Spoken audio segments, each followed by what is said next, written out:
22절에서 26절까지의 말씀입니다. 한 절씩 교독하시고 마지막 26절은 함께 읽겠습니다. 그리스도께서 죽은 자 가운데서 다시 살아나셨다 전파되었거늘 너희 중에서 어떤 사람들은 어찌하여 죽은 자 가운데서 부활이 없다 하느냐. 만일 죽은 자의 부활이 없으면 그리스도도 다시 살아나지 못하셨으리라. 그리스도께서 만일 다시 살아나지 못하셨으면 우리가 전파하는 것도 헛것이요 또 너희 믿음도 헛것이며 또 우리가 하나님의 거짓 증인으로 발견되리니 우리가 하나님이 그리스도를 다시 살리셨다고 증언하였습니다. 만일 죽은 자가 다시 살아나는 일이 없으면 하나님이 그리스도를 다시 살리지 아니하셨으리라. 만일 죽은 자가 다시 살아나는 일이 없으면 그리스도도 다시 살아나신 일이 없었을 터이요 그리스도께서 다시 살아나신 일이 없으면 너희의 믿음도 헛되고 너희가 여전히 죄 가운데 있을 것이요 또한 그리스도 안에서 잠자는 자도 망하였으리니 만일 그리스도 안에서 우리가 바라는 것이 다만 이 세상의 삶뿐이면 모든 사람 가운데 우리가 더욱 불쌍한 자이리라. 그러나 이제 그리스도께서 죽은 자 가운데서 다시 살아나사 잠자는 자들의 첫 열매가 되셨도다. 사망이 한 사람으로 말미암았으니 죽은 자의 부활도 한 사람으로 말미암는도다. 아담 안에서 모든 사람이 죽은 것 같이 그리스도 안에서 모든 사람이 삶을 얻으리라. 그러나 각각 자기 차례대로 되리니 먼저는 첫 열매인 그리스도요 다음에는 그가 강림하실 때 그리스도에게 속한 자요 그 후에는 마지막이니 그가 모든 통치와 모든 권세와 능력을 멸하시고 나라를 아버지 하나님께 바칠 때라. 그가 모든 원수를 그 발 아래에 둘 때까지 반드시 왕노릇하시리니. 함께 읽습니다. 맨 나중에 멸망받을 원수는 사망이니라. 아멘. 3일 저녁 주님의 음성을 듣고 주님 얼굴을 뵙기를 사모하여 주님 가까이 나오신 여러분을 주님의 이름으로 환영하고 축복합니다. 예배 때 주님 꼭 만나셔서 주님은 지난 문제에 있어서도 에베네셀의 하나님이셨고 지금 문제에 있어서도 임마누엘의 하나님으로 우리를 도우고 계시며 또 앞으로 닥칠 문제에 대해서도 여호와 이레의 하나님 되심을 다시 한번 확인하고 확신하게 되는 이 저녁 시간 되시기를 축원합니다. 오늘 본문의 배경인 고린도는 그리스 반도의 남부 지방 아가야 지방의 대표적인 도시입니다. 로마 제국 시대에는 이 아가야 지방 전체를 다스리는 총독이 그 관절을 두었던 총독 주재지였습니다. 이 고린도 도시는 항구 도시였는데 도시의 동편 서편 양쪽에 저반 시설이 있어서 로마 식민지 시대 이전에 그리스 도시국가 시절 때부터 이 고린도는 유럽과 아시아를 동편과 서편을 잇는 교통, 무역, 외교의 중심지로 굉장히 번성했었습니다. 교통과 무역과 외교의 중심지였다 보니 늘 사람이 넘쳐나고 물자가 넘쳐나고 돈이 흘러넘쳤습니다. 그러다 보니 이 도시의 문명 수준, 문화 수준도 굉장히 높았고 또 좋은 긍정적인 측면에서는 문화 수준이 높았지만 그러다 보니 좀 부정적으로는 안 좋은 문화들, 퇴폐풍조도 굉장히 심했었습니다. 이단들의 활동도 이방 종교들의 활동도 굉장히 많았었던 도시였습니다. 바울은 그런 곳에도 하나님의 나라가 임하기를 소망하며 복음을 전하고 교회를 세웠습니다. 고린도 교회는 종교적인 혐오, 유대교나 혹은 그리스 지식인들, 로마의 교양 있는 권력 있는 사람들로부터 초대교회들이 다른 지역에서도 역시 그랬지만 고린도에서도 좀 종교적인 혐오를 받았고 또 정치적으로 박해를 받기도 했습니다만 그런 외적인 공격, 어려움뿐만이 아니라 그 고린도라는 도시가 처해져 있는 상황과 환경으로 인해서 사상적인 혼합, 문화적인 타락, 이런 내면의 문제에 있어서도 고린도 교회는 맞서 싸워야 했습니다. 또 고린도 교회 안팎에서 그렇게 복합적인 여러 가지 갈등과 다툼과 분열이 계속 악화가 되자 사도 바울은 신앙적인 위로를 하고 격려를 하고 도움을 주기 위해서 고린도 교회에 2번에 걸쳐 편지를 써서 보냈습니다.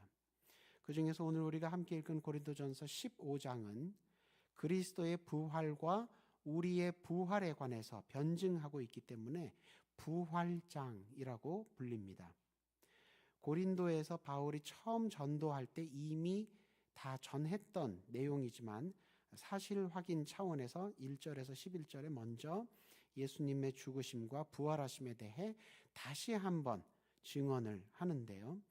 예수님의 죽으심의 확실성에 대해서는 예수님께서 장사 지낸 바 되셨다, 그렇게 설명을 하고 있고, 또 예수님께서 부활하신 사건의 확실성을 위해서는 자기를 포함해서, 사도 바울을 포함해서 고린도 교회에 편지를 쓰던 그 당시까지 생존에 있는 부활 증인들, 부활하신 예수님을 직접 만났던 증인들을 쭉 열거를 해주고 있습니다.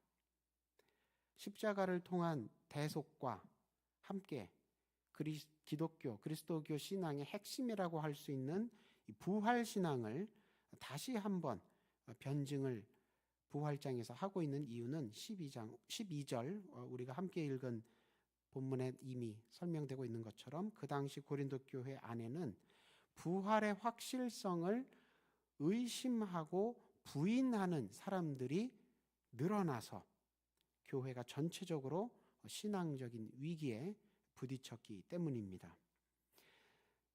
그리스도의 부활, 또 우리의 부활을 의심하고 부인하는 사람들은 추정되기로는 고린도라는 도시 안에서 높은 지위를 가지고 있었고 또 학식이 높았던 사람들이었을 것으로 추정이 됩니다. 그래서 이 사람들이 부활을 믿을 수 없다, 부활은 믿을 만하지 못하다라고 하는 의견을 설득력 있게 고린도 교회 교인들에게도 퍼뜨렸고, 또 일시적으로만이 아니라 지속적으로 그런 주장을 펼쳤던 것으로 추정이 됩니다. 그러다 보니까 이 사람들의 악영향 때문에 고린도 교회 안에 신앙을 잃고 교회를 떠나는 사람들이 점점 늘어나게 됐었다는 것입니다. 바울은 예수님의 부활 사실과 증인들의 생존 사실을 바탕으로 두고 고린도 교회 교인들에게 이 불신앙적인 세계관이나 불신앙적인 유혹에 넘어지지 말라고 깨우치고 독려하기 위해서 오늘 우리가 함께 읽은 12절부터 26절에 이르기까지 3가지 관점으로 부활에 대해서 변증을 하고 있습니다. 먼저 13절에서 15절 사이의 내용은 과거의 경험의 관점에서 논증을 하고 있습니다. 만일 죽은 자가 다시 살아나는 경우가 아예 존재하지 않는다면, 다시 말해서 하나님께서 부활을 창조하신 적이 아예 없으시다면 그리스도도 당연히 부활을 못하셨을 것이다. 그런데 그렇게 그리스도께서 부활을 못하셨다면, 그리스도께서 부활하셨다고 전한 것도 헛것이고, 그렇게 그리스도께서 부활하셨다고 믿는 것도 헛것이 된다, 그렇게 얘기를 합니다. 여기 헛것이라고 번역된 헬라어 단어는 케노스라는 단어인데, 이 단어는 텅 비어있다, 그리스도가 자기를 비우셨다라고 할 때도 쓰였던 텅 비어있다, 공허하다, 이런 뜻입니다. 그래서 헛것이라는 것도 역시 공허하다는 뜻이죠. 우리말로는 빈말이라고 번역하는 게 가장 좋습니다. 하나님께서 부활이라는 것을 아예 창조하신 적이 없기 때문에 그리스도도 부활하신 적이 없다. 그런데 그리스도께서 부활하셨다고 우리가 전하기도 하고 너희가 믿기도 했다면 그것은 빈말이 된다는 것이죠. 거짓말이 된다는 것입니다. 그래서 하나님께서 그리스도를 부활시키셨다고 전한 사람은 거짓 증인, 거짓말쟁이가 된다. 그렇게 부활을 믿지 못하는 사람들이, 부인하는 사람들이 얘기하고 있는데, 그러나 바울을 포함해서 초대교회 사람들이, 성도들이 이미 알고 있는 것처럼 이미 구약 성경에서도 증언이 된 바 엘리야 시대 때, 엘리사 선지자 시대 때 부활의 기적이 있었습니다. 다시 말해서 하나님께서 창조하신 여러 기적들 가운데 부활의 기적도 이미 있었다는 것입니다. 온 세상을 창조하시고 또 거기서 벌어지는 모든 일들과 살아가는 모든 생명체들을 주관하시는 하나님을 믿는다면 하나님께서 죽은 자를 다시 살리시는 기적도 일으키신다는 것을 믿지 못할 이유가 없다는 것입니다.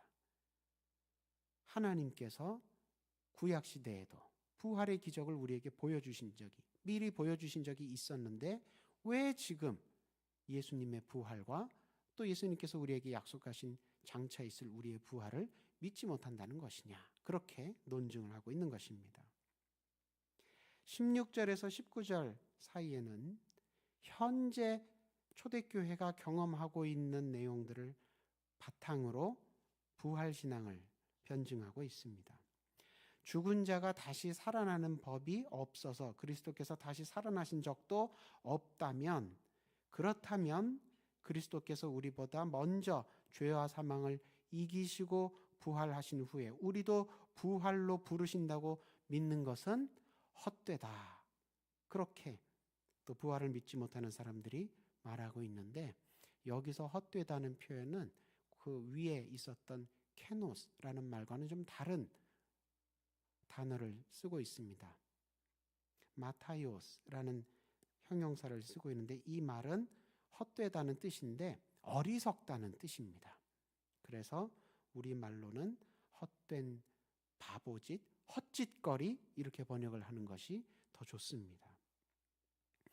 왜 그리스도께서 우리를 자기처럼 부활하실 것으로 믿는 것이 헛짓거리냐? 왜 어리석은 신앙이냐? 잊지도 않은 부활을 믿고 있기 때문이다. 잊지도 않은 부활을 믿어봤자 아직 살아있는 성도도 여전히 죄와 사망의 권세 아래 남아있을 뿐이고, 또 먼저 부활을 믿고 죽은 성도들도 잊지도 않은 부활을 믿고 죽은 것이니까 부활할 거라는 환상에 빠진 채 죽은 셈이 된다는 겁니다. 그럼에도 불구하고 우리가 계속 현실은 죄와 사망 아래 놓여 있고 우리가 가진 부활은 환상에 불과한데도 불구하고 계속 그리스도께 희망을 걸고 살아가려고 한다면, 그렇다면 세상에서 가장 불쌍한 사람들이 되고 말 뿐이다. 하지만 바울을 포함해서 초대교회가 경험하고 있는 현실은 이렇게 부활을 부인하고 의심하는 사람들이 얘기하는 것과는 정반대되는 경험을 하고 있었습니다. 복음과 교회를 향한 혐오와 박해는 극심했지만, 그러나 복음이 전해지고 교회가 세워지는 곳마다 진흙창 같은 인생을 살던 죄인들이 변하여 새 사람이 되고 새 인생을 살게 되는 그런 작은 부활들이 끊임없이 일어났다는 것입니다. 고린도 교회에 편지를 썼던 바울만 하더라도 그렇지요. 원래는 바울이 어떤 사람이었습니까? 복음을 억압하고 교회를 허무는 일에 앞장을 서던 사람이었습니다. 그런데 부활하신 예수님을 만난 후로는 자기 인생을 다 던져서 심지어 목숨까지 걸고 그리스도를 모르는 사람들에게는 그리스도를 소개하고 나사렛 예수가 정말 우리가 기다리던 그리스도시다, 그렇게 증언을 하며 살아갑니다. 그리스도를 의심하며 떠나가려는 사람들에게는 그리스도를 기억나게 도와주고 그리스도만 바라보며 그리스도에게 소망을 두고 살도록 돕는 그런 사역을 계속 해나가고 있습니다. 그리스도를 거절하며 핍박하는 자들에게는 예수의 마음을 품고 사랑하고 전도하기를 포기하지 않고 있습니다. 정말 세상이 이해할 수 없는 이렇게 새 사람 되는 이런 작은 부활, 바울뿐만이 아니라 초대교회에 이런 성도들이 굉장히 많았다는 것입니다. 이 사람들은 핍박자들의 눈에 볼 때는 정말 이해할 수 없는, 우리는 너희를 미워하고 죽이려 하는데 너희는 어떻게 우리를 그럼에도 불구하고 사랑하며 전도하느냐. 이해할 수 없는 모습을 보였는데 왜 그럴 수 있었습니까? 사람의 노력으로, 의식 변화로, 사람의 도덕 수양으로 그렇게 된 것이 아니고 오직 부활하신 예수님 때문에 그럴 수 있었다는 것입니다. 예수님의 부활이 세상의 상식이나 이치를 뛰어넘어서 인간의 본능을 거슬러서 나를 미워하는 원수조차도 예수의 마음으로 복음을 전하게 해주는 그런 사랑의 기적을 행하게 하는 원동력이 되었다는 것입니다. 우리보다 먼저 부활하신 예수님께서 우리도 부활로 불러주시니 지금 당장은 고난과 죽음이 무섭지만 그 고난과 죽음 예수님께서 이미 이기셨으므로 예수님께서 우리도 마지막 날 이기게 해주시겠다는 그 약속을 믿고 뒤따를 수 있었던 것입니다. 그냥 훌륭하신 분이 해주신 약속이 아니라 실제로 죄와 사망을 이기신 예수님, 이기신 분, 챔피언이 해주신 약속이기 때문에 고난과 죽음이 무섭지요. 원수 밉고 싫지요. 그러나 예수님의 길을 뒤따라갈 수 있었다는 것입니다. 챔피언이 약속해 주셨기 때문입니다. 그래서 초대교회는 아무리 탄압을 받고 고문을 당하고 처형당한다 할지라도 또 한 번만 우상의 고개를 숙이라, 한 번만 세상 권세의 고개를 숙이라, 그러면 살려준다 유혹하고 타협을 하며 마음을 흔든다 하더라도 그런 흔들림이 없이, 조금도 굽힘이 없이 오직 부활하신 예수님만 의지하며 예수님 뒤를 따라 나아갔다는 것입니다. 이와 같이 부활하신 예수님을 믿는 것은 장차 우리가 예수님 안에서 최후 승리를 얻게 된다는 재림신앙과도 직결되는 것입니다. 그래서 바울은 미래 경험의 관점에서, 종말론적인 관점에서 부활신앙을 또 변증을 합니다. 20절에서 26절의 내용이 그렇습니다. 아담 안에서 모든 사람이 죽게 되었다. 이 표현은 아담을 씨앗으로, 또 그 아담의 후손인 우리를 그 씨앗에서 자라나온 줄기와 열매에 비유를 한 것인데, 씨앗이 오염됐다면 그러면 그 씨앗으로부터 나온 줄기나 열매도 다 오염이 될 수밖에 없는 것입니다. 줄기나 열매 입장에선 억울하다 할지라도 소용이 없지요. 씨앗이 오염이 됐으니까요. 그래서 우리가 지금 아무리 아담을 탓하며 탄식한다고 해서 바뀌는 것은 없습니다. 그런데 예수님께서 우리가 새 출발할 수 있도록 전환점이 되어주셨다는 것입니다. 아담의 방향으로 계속 가지 않고 예수님을 기준으로 유턴해서 예수님을 뒤따라가면, 그러면 아담의 목적지가 아니라 예수님의 목적지에 이르게 된다는 것입니다. 예수님을 오늘 본문 20절에서는 잠자는 자들의 첫 열매라고 표현을 하고 있고요. 또 로마서 8장 같은 데서는 구원받기로 예정된 형제들 가운데 맏아들이라고 표현하기도 하는데, 이렇게 첫 열매, 맏아들이라는 것은 예수님께서만 혼자 이 부활과 최후 승리를 누리시는 것이 아니라 말 그대로, 비유대로 첫 열매, 맏아들, 그러니까 스타터, 처음 시작한 분일 뿐이지, 예수님을 믿고 따르는 우리도 예수님과 같은 부활과 최후 승리를 누리게 된다는 뜻입니다. 그러니까 과거를 돌아보아도, 구약 성경을 통해 살펴보아도, 또 현재를 살펴보아도, 지금 초대교회 안에서 복음을 전도하고 교회를 세울 때마다 벌어지는 그런 작은 부활의 사건들을 보아도, 또 미래를 내다봐도, 예수님께서 해주신 약속을 생각해봐도 부활하신 예수님을 믿고 뒤따르기를 주저하거나 머뭇거릴 필요가, 그럴 이유가 없다는 것입니다. 이미 잠자는 자들, 또 한 번은 잠들게 될 우리 같은 현재 크리스천들, 이런 사람들의 첫 열매가 예수님이시라는 것을 믿고, 그래서 예수님 소망하고 예수님 뒤를 뒤따르고, 그렇게 예수님 약속대로 예수님처럼 부활과 최후 승리를 얻게 될 줄을 믿고 소망하고 뒤따를 때, 예수님의 약속대로 그와 같은 은혜가, 그와 같은 복이, 그와 같은 약속의 성취가 우리에게도 동일하게 있다는 것입니다. 오늘 말씀을 통하여서 예수님께서 우리에게 사도 바울을 통해 초대하시고 격려하시고 독려하시는 부활신앙 위에 굳게 서서 오늘날 어떤 세상으로부터, 세상 지혜로부터, 세상 진리로부터 유혹과 시험이 다가온다 하더라도 말씀을 붙들고 그 모든 시험을 넉넉히 감당하여 이기시는 저와 여러분 다 되시기를 주님의 이름으로 축원합니다. 이 시간 주신 말씀을 마음에 품고 합심 기도하는 시간 갖도록 하겠습니다.